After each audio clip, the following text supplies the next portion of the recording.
Well, hi there, YouTubers and fans of Stalking the Wild Autoharp.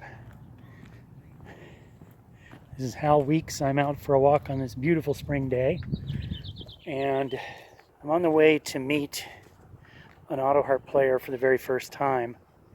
And she has a very unusual one-off luthier Autoharp made by a guy here in Colorado, and she needs strings for it.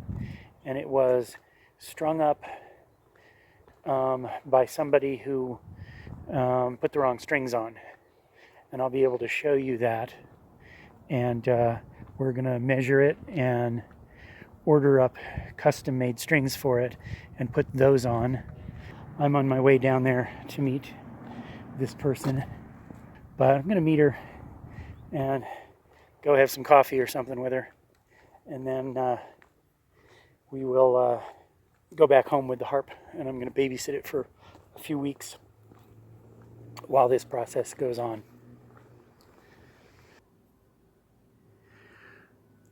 So this beauty is a left-handed / tabletop model by Herb Taylor, Autoharp number 71. It's got a Paduke top and a spruce back, and looks like curly maple, flamed maple binding, and a resonator back, which is just a simple plywood. The spruce back is in there, of course. The resonator back lifts it up off the table so the sound can get out. Did I say a Paduke top? It's got Daigle fine tuners and 18 Daigle chord bars. There are no D sharps. It's a chromatic instrument, but there's no D sharps because none of the chords use it, which gives an extended range. It goes down to low D down here.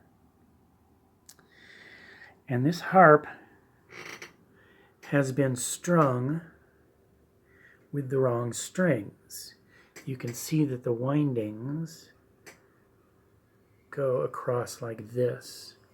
And this is too much bare wire, and it's creating a bad tone for the bass strings for a couple of reasons. Always, you want your windings to go right up to the bottom of the bridge, so there's only about that much bare wire on this side of the bridge. So this harp would require a custom set of strings. Also, the low D string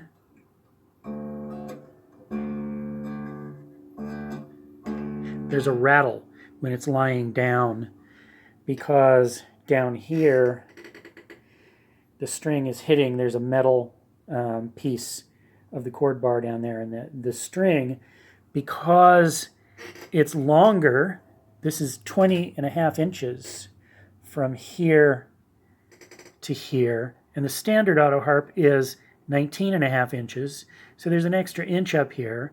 So this string, in order to get down to low D, has to be tuned real low and flabby. Even though it's a low D string, it's a low D string for a 19.5 inch instrument.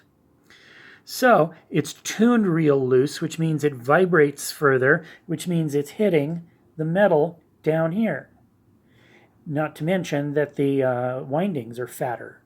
So I'm hoping that getting the right scale strings on this instrument will stop the rattling, will get these up to a better tension where they don't sound so flabby, and the whole harp will be restored to its original beautiful tone, which it once has, and the owner of the instrument is dissatisfied with the tone with these strings on it, and it's no wonder. So I'm going to be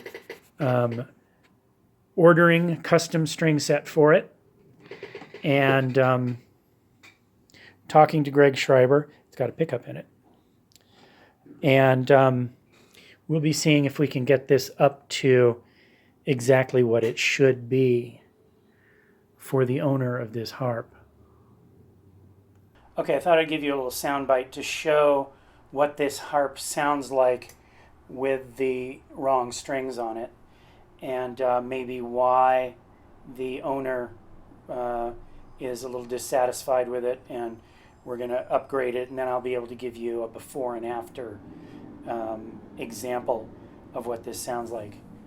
And I'm not at all used to playing a tabletop instrument, but it is cool how it's reversed so that I don't have to cross hands to do this.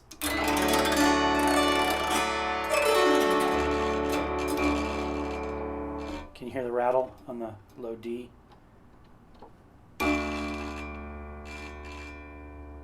That's happening because the string is hitting down here. But the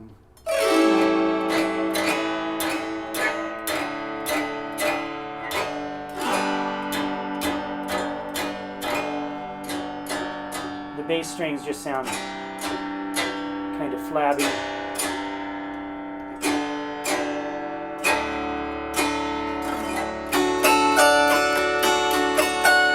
The plain strings sound okay, but the wound ones just don't have much character.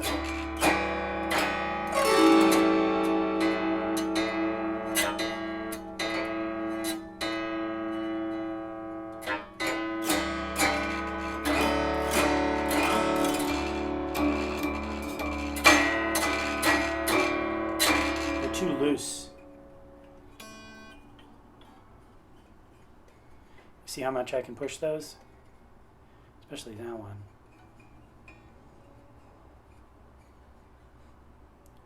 So getting strings that are the right gauge for the length of the run, say a regular Autoharp would end here. This has a much longer run up at this end. And so we need windings that go up all that way, which means that the strings can be a little bit thinner, I think, and then we can tune them up tighter, which will bring them up to the same pitch, but they won't be as flabby. That's the idea. Subtle difference, but very important, especially when you mass it times 12.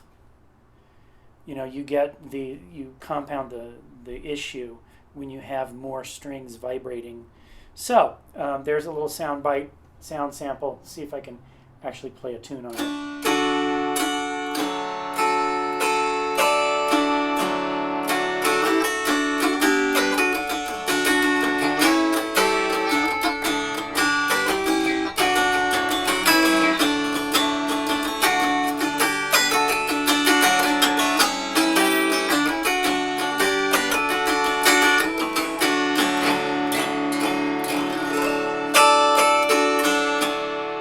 Nice and loud because it's a tabletop instrument, and the table itself amplifies the Autoharp.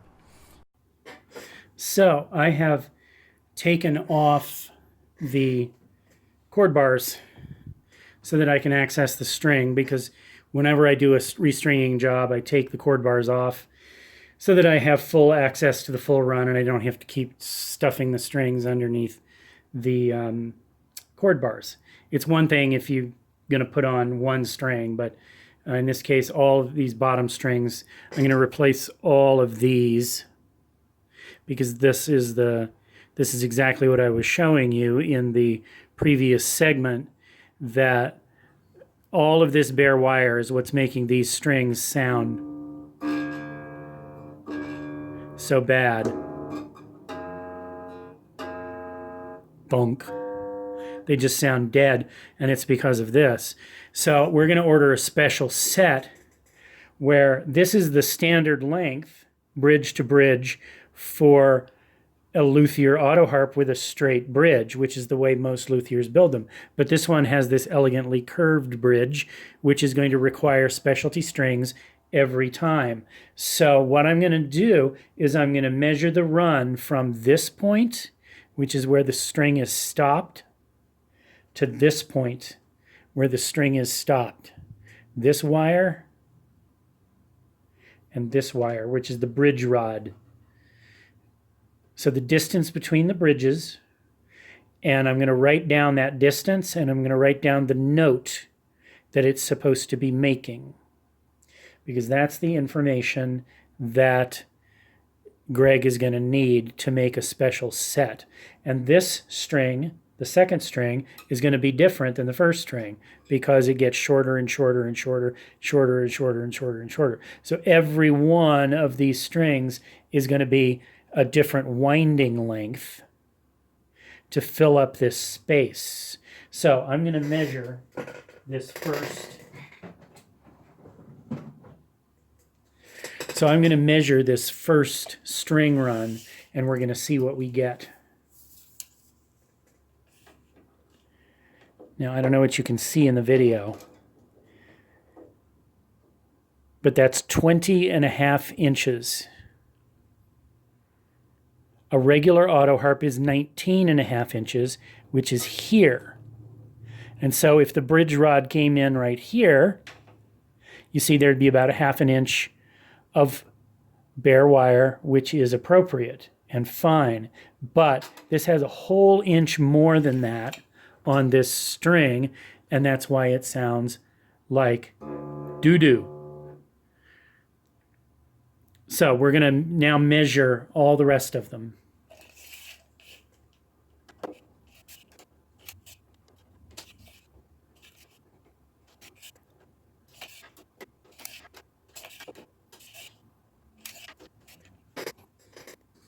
So there you have it, taking the measure of all these string runs, longer, longer, shorter, shorter, shorter, shorter, shorter, shorter, shorter, for all of the wound strings, which is what we're going to replace.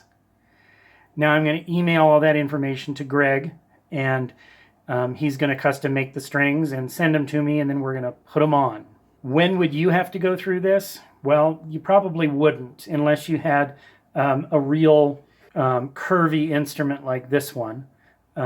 Because most Autoharps run up this way, and then they have a straight bridge that goes across here, which makes all of these be the same length, and it's a standard length. And so Autoharp strings typically are made to that standard so that they just fit. But this one needs a special fit, which is what I think is particularly intriguing about it. And I'm real excited to get it done so I can hear it. Because it really is a beauty, isn't it? Okay, so now it's time for the after video. And I've tried to set up my mics in the exact same place and find the exact same picks that I used a couple of weeks ago when I first played this harp into my recording equipment. That was before I changed the strings. As you can see, we've now changed the strings to a lovely set of custom Schreiber strings. You met Greg Schreiber last week, and at the time he made that interview with me, he was making strings for me too, or strings for my client, who's going to be very happy with this. You remember that the windings only came up to here, but now they go all the way up. Let me see if I can get in close on that.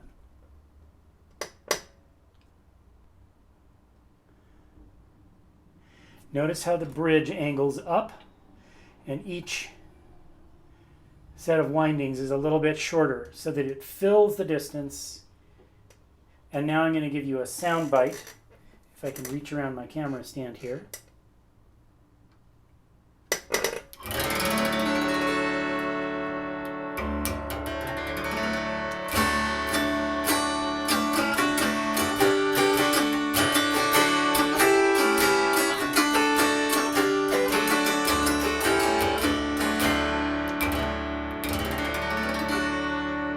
Notice how firm the lower strings are. No sagginess, no bagginess.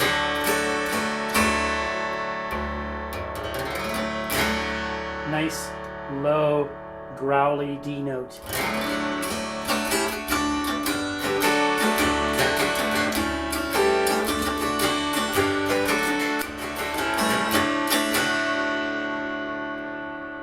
You know, I could get used to playing a harp like this. If ever I had arthritis issues and needed to play down on a tabletop, I would get myself a left-hand harp and play like this because it's pretty easy to cross over, and this is a great position for my arms and my my shoulder, which, as you know, has had some problems. No reaching around the harp, and no crossing hands. So this is excellent. So there you go, folks. That is